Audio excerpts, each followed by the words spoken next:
This is a big head Wrangler here. What I'm going to do today is I'm going to review the 4-inch Pro Comp suspension lift I have on here. I'm going to go into a depth review exactly on what came with the kit, my personal opinion about it.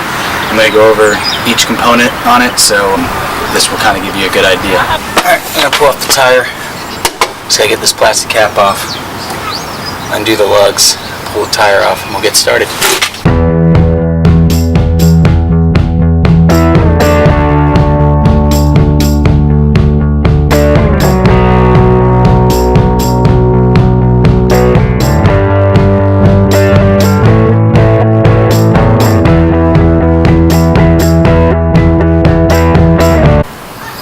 Okay guys, as you can see, we got the tire off.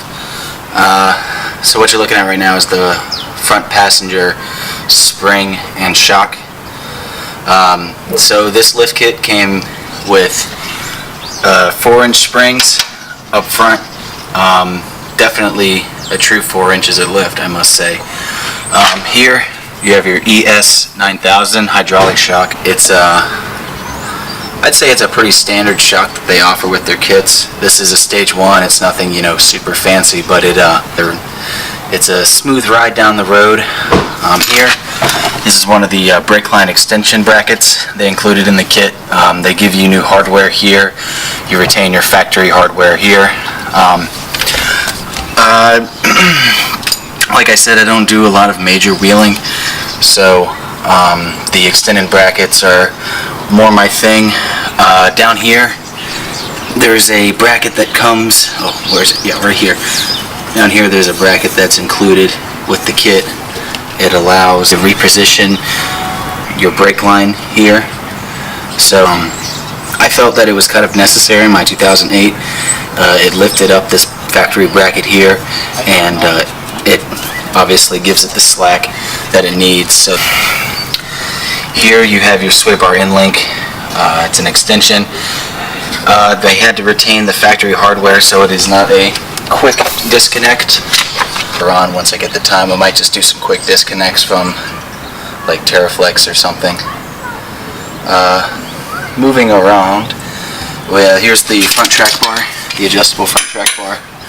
It is a direct bolt-on, so you'll retain your factory hardware. The instructions say bolt the axle in first, and then move up to your frame bolt. So here's your frame mounting spot for your track bar. So you can adjust it here with this B-nut. Once you loosen it, you're able to turn this eyelet into however long you need. So it's a 4-inch lift, so I set to a 4-inch setting. Raise up the axle a little bit, you'll get it on there just fine. Alright, so the next piece that we're looking at here is the spacer for the center crossmember here for your transmission. It allows this crossmember skid plate to drop, allowing the axle back there to not make contact with anything. It's a little dark, I know. Okay, we're at the rear end of the Jeep here. We got the same shocks, the Pro Comp ES 9000. We have the extended sway bar end links right here. I like the way these are set up. It was a perfect fit from the sway bar down to the axle mount. Here's the most important piece. It's the track bar relocation bracket. So normally the track bar will bolt here. Using the kit, it gives you a spacer that allows you to maintain the integrity of the factory location and simply shift it up with a cam bolt that allows you to center the axle. You got some bump stop extenders right there, so your shock will not bottom out. What you're looking at now is the rear brake line extension brackets.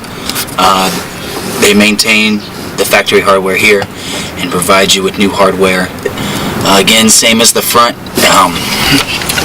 No heavy wheeling going on, so I'm comfortable with these brackets. I didn't have to pull my line too far to fit this appropriately. Up top there you can see the emergency brake line. It's pretty rusty for 10 years old, but it's that little black bracket. Well, that's essentially it. Simple basic stage 1 lift for the everyday driver, weekend warrior. I'm not endorsed by them. I've always had good luck with their stuff. If you have any questions about how the installation went, just let me know. Send me a message. I'll be happy to answer you. If you have any suggestions on how I should do for my front sway bar end links, let me know. I'd definitely like to get a good idea on that. So if you enjoyed this video, like, give it a thumbs up, and subscribe. Yeah, thanks for watching.